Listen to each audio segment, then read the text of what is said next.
और अब खबरों में आगे बात करते हैं अमेठी की, जहां पर केंद्रीय मंत्री स्मृति ईरानी का कांग्रेस पर हमला। कांग्रेस की तुलना लंका से कर डाली है, जहां पर हम सबको मोदी का इस दौरान हनुमान बनना है। इसे तमाम बयान जो है स्मृति ईरानी की तरफ से दिए गए, जिसको लेकर उन्होंने ये भी कहा है कि बीजेपी का हनुमान बनकर कांग्रेस की लंका जलानी है। मोदी अगर बात करें तो मोदी और कांग्रेस की इस दौरान लंका में आग लगाएंगे। और स्मृति ईरानी ने अमेठी में ये बड़ा बयान दिया है, जहां पर कांग्रेस की लंका में आग लगाने की बात भी इस दौरान उनकी तरफ से कही गई है। यानी कि तमाम बातें इस बयान में उन्होंने कही है। और साथ ही उन्होंने ये भी कहा है कि जिस तरीके से बात करें कांग्रेस की, तो कांग्रेस की तुलना इस दौरान लंका से कर डाली है। हम सबको मोदी का हनुमान बनना है और बीजेपी का हनुमान बनकर कांग्रेस की लंका जलानी है। यानी कि इस दौरान तमाम बड़ी बातों का जिक्र उन्होंने किया और साथ ही कांग्रेस पर जमकर हमला बोलती नजर आई है। मंच से स्मृति ईरानी ने हुंकार भरी और इस दौरान अगर बात करें तो कांग्रेस पर जमकर हमला भी बोला है। कांग्रेस पर किए हैं कई ताबड़तोड़ हमले। और इतना ही नहीं, अगर बात करें तो स्मृति ईरानी ने अमेठी में ये बड़ा बयान दिया है, जहां पर मोदी के बाद अब ईरानी के निशाने पर है कांग्रेस, जहां पर मंच से स्मृति ईरानी की हुंकार और कांग्रेस पर किए कई ताबड़तोड़ हमले। को मोदी का हनुमान हमको बनना है, नहीं कह रहे? 30 मई को मोदी का हनुमान हमको बनना है।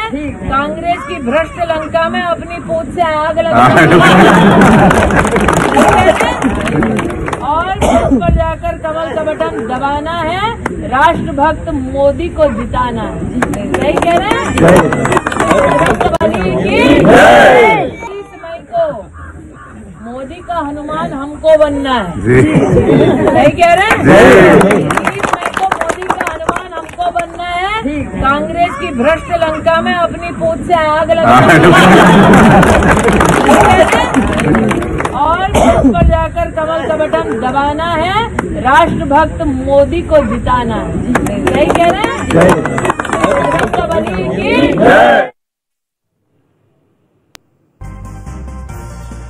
तो स्मृति ईरानी ने इस दौरान अपना बयान दिया और कहा कि हम सबको मोदी का हनुमान बनना है। और इतना ही नहीं, इन्होंने यह भी कहा कि बीजेपी का हनुमान बनकर कांग्रेस की लंका जलानी है।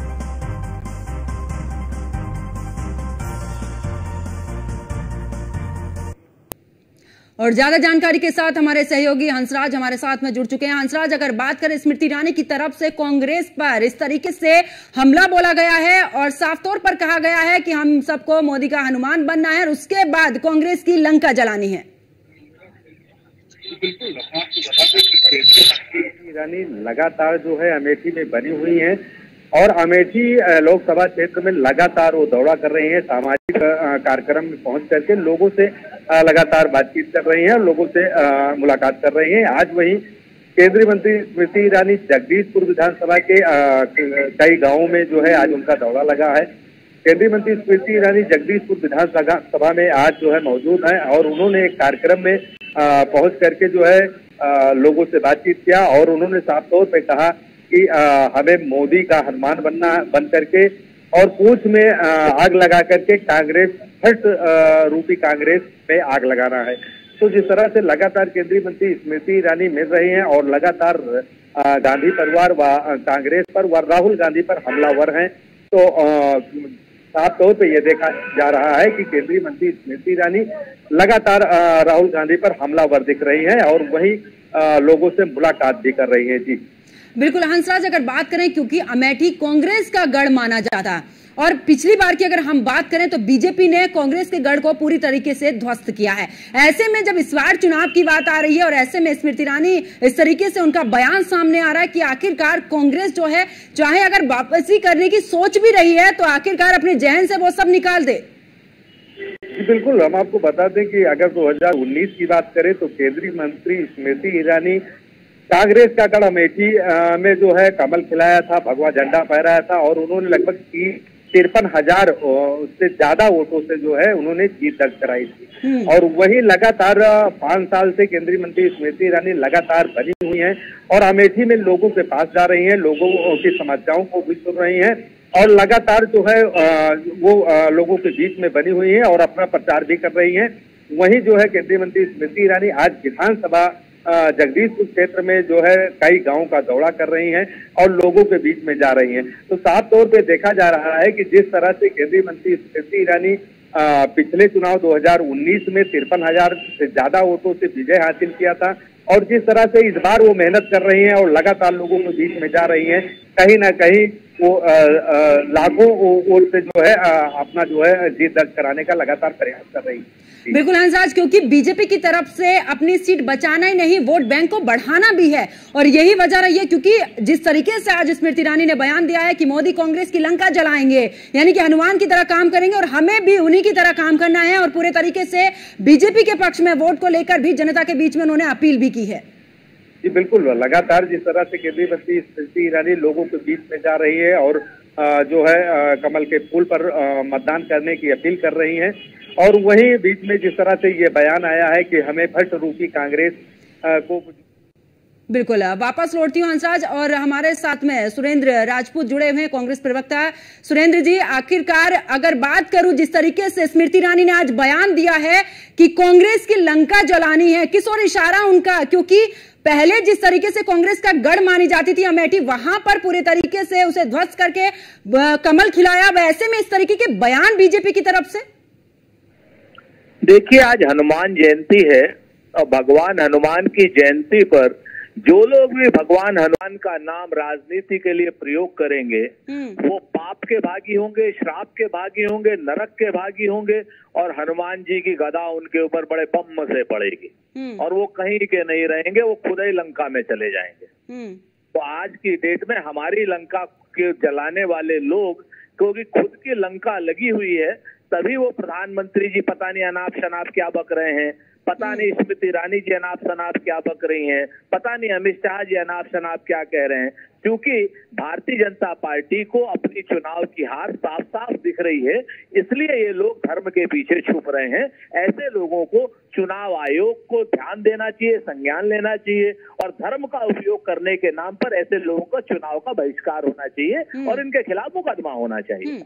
लेकिन सुरेंद्र जी, जिस तरीके से इस सीट पर कांग्रेस का हमेशा से ही एकदम कब्जा रहा है, गढ़ मानी जाती है, ऐसे में अगर बात की जाए अभी भी वहां पर आपकी तरफ से कोई एक्टिवनेस नजर नहीं आ रही है इस सीट को लेकर, तो इसके लिए फिर स्मृति ईरानी जी के पेट में क्यों दर्द हो रहा है? अगर हम एक्टिव नहीं है तो वो अपने आप वो तो मजबूत हो जाएंगी। हम अभी एक्टिव नहीं है, उसके बाद भी वो हमारी लंका की बात कर रही है, कभी लंका की बात कर रही है, अयोध्या की बात कर रही है, हनुमान जी की बात कर रही है। कुछ दिनों बाद वो किसी और की भी, वो ईरानी नाम है उनका, तो हो सकता है जरूस्त टाइप की भी कोई बात कर देंगी, फारस की खाड़ी की बात करने लगेंगी। अरे भाई, जब हम एक्टिव नहीं है तो उन्हें खुश होना चाहिए। दुखी क्यों हो रही हैं? उनके पेट में दर्द क्यों हो रहा है?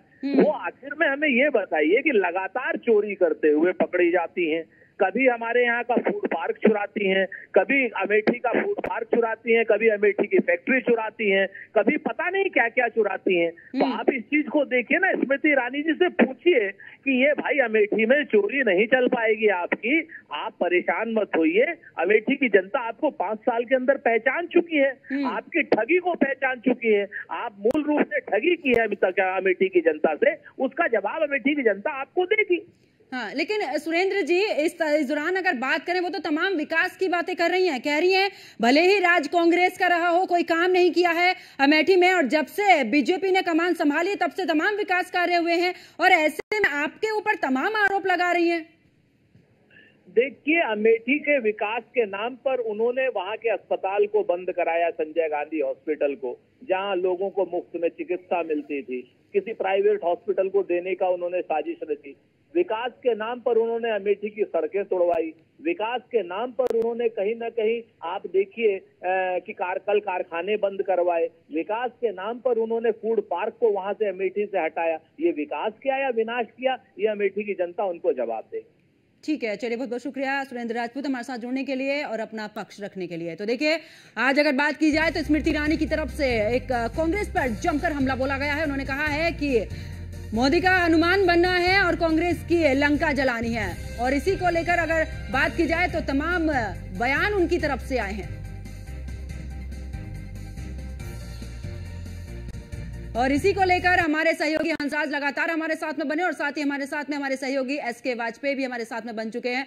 एसके, अगर बात की जाए, क्योंकि अमेठी वो सीट रही है जहां पर कांग्रेस का हमेशा से कब्जा रहा, उस सीट पर पहले तो उस सीट पर कब्जा करना और दूसरी तरफ अब जिस तरीके से चुनाव आया, ऐसे में स्मृति ईरानी का ये कह देना कि अब कांग्रेस की लंका को जलाना है, हनुमान बनना है मोदी का।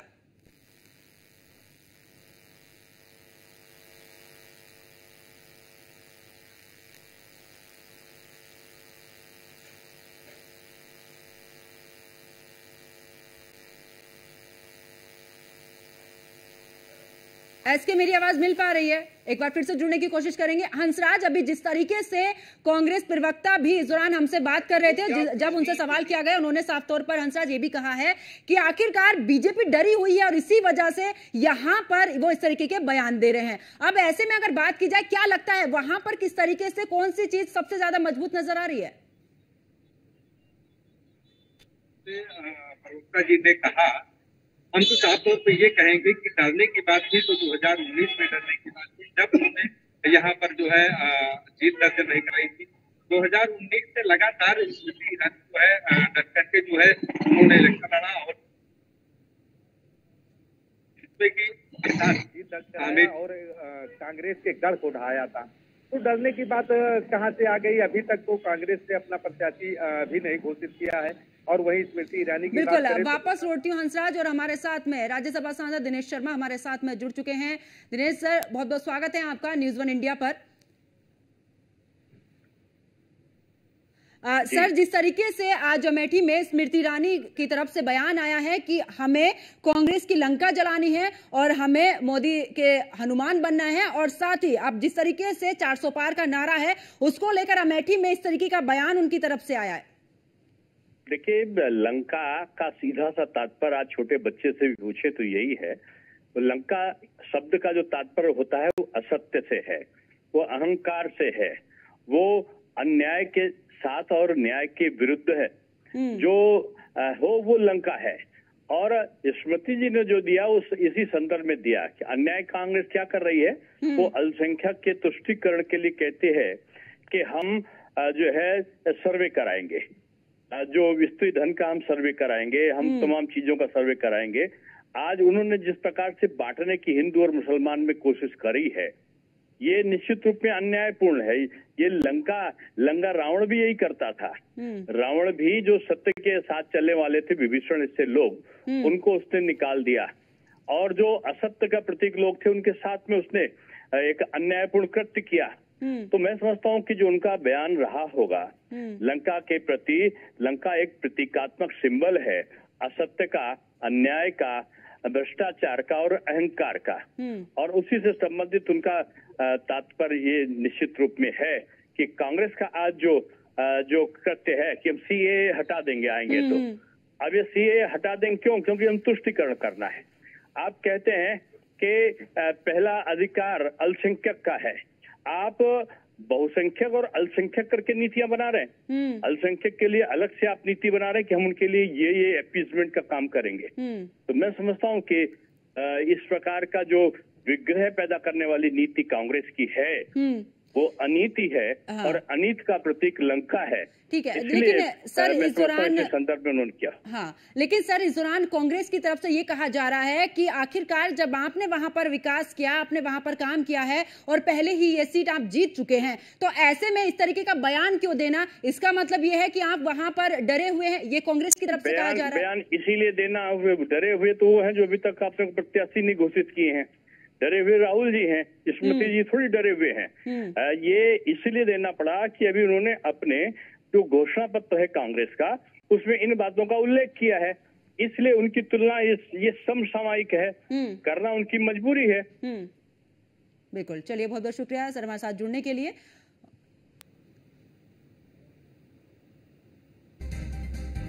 और इस दौरान स्मृति ईरानी ने अमेठी में बड़ा बयान दिया है और साथ ही इस दौरान राहुल गांधी पर इस दौरान हमला करती नजर आई हैं। और इस दौरान आपको यह भी बता दें कि मोदी के हनुमान बनने को लेकर भी इन्होंने इस दौरान यहां पर हमला बोला है कांग्रेस पर। और क्या कुछ कहा है स्मृति ईरानी ने, सुनिए। मेरी माता जी की तो सरकार नहीं है, लेकिन राहुल जी की माता जी को तो थी। तो अगर मैं 5 साल में घर बनवा पाई इतने गरीबों का मोदी जी के राज में, तो 15 साल जब राहुल जी के पास पूर्ण सत्ता थी देश में, प्रदेश में, तब वो क्यों नहीं गरीब का घर बनवाए? वायनाड जाके देखे तो पता चला राहुल गांधी लिख कर दिए हैं, वायनाड ही अब मेरा परिवार है। हमने काम नहीं किया, लोगों को रंग बदलते देखा था, परिवार बदलते पहली बार।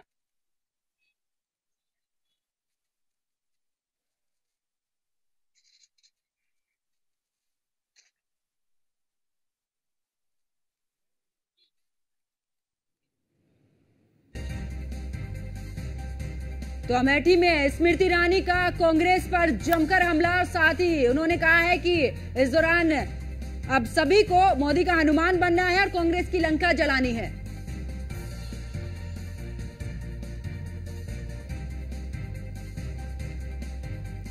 और इसी पर अब्बास हैदर समाजवादी पार्टी के प्रवक्ता हमारे साथ में जुड़ चुके हैं। अब्बास जी, बहुत बहुत स्वागत है आपका न्यूज़ 1 इंडिया पर। अब्बास जी, जिस तरीके से अगर बात करें, क्योंकि स्मृति ईरानी का बयान आया है और इस दौरान समाजवादी पार्टी और कांग्रेस यानी कि गठबंधन को लेकर यहां पर प्रत्याशी उतारे जा रहे हैं, और ऐसे में स्मृति ईरानी का बड़ा बयान और ये भी कह दिया है कि कांग्रेस की लंका जलानी है मोदी का हनुमान बनकर। देखिए, न सिर्फ ये बयान घोर आपत्तिजनक है, धार्मिक भावनाएं आहत करने वाला है, बल्कि ये जो चुनाव गाइडलाइंस है, दिशा मुझे लगता है चुनाव आयोग को इस पे भी कार्रवाई करनी चाहिए। हालांकि भारतीय जनता पार्टी की असहजता, भारतीय जनता पार्टी जो बैकफुट पे है, वो लगातार भाजपा के नेताओं के बयानों से पड़ रहा है। भारतीय जनता पार्टी अपनी हार स्वीकार रही है, न सिर्फ उत्तर प्रदेश में बल्कि पूरे देश में। 2024 का चुनाव सत्ता परिवर्तन का चुनाव है। मुझे लगता है इसी से परेशान होकर के भारतीय जनता पार्टी के नेता इस प्रकार के बयानों पर उतरे। लेकिन इस दौरान अगर बीजेपी की बात करें तो बीजेपी का साफ तौर पर कहना है कि ये तो अच्छाई को लेकर बोला गया है। जिस तरीके से समाज को बांटने की कोशिश की जा रही है, उस समाज से बाहर निकलने की बात करी है कि आखिरकार जिस तरीके से बुराई है उस बुराई पर अच्छाई, यानी कि हनुमान जी अच्छाई की तरफ थे, और यही वजह है इस तरीके के बयान को तोड़ मरोड़ कर नहीं देखा जाए, सीधे तौर पर अच्छाई से देखा जाए, ये कहना है बीजेपी का। मुझे लगता है अगर भारतीय जनता पार्टी के नेता अपने नेताओं की तुलना भगवान राम और हनुमान जी से करेंगे तो इससे आपत्तिजनक बात कोई नहीं है। और अच्छाई की बात वो करते हैं जिन्होंने 10 साल के अपने शासन में देश को सिर्फ पीछे की ओर ढकेला है, जिन्होंने देश में नफरत फैलाने का काम किया है, जिन्होंने समाज को बांटने का काम किया है। अब इनकी इस प्रकार की नकारात्मक राजनीति से जनता उठ चुकी है और जनता इसका जवाब अपने मत के से देने वाली है, इसलिए बौखला है। चलिए, बहुत बहुत शुक्रिया अब्बास हैदर हमारे साथ जुड़ने के लिए।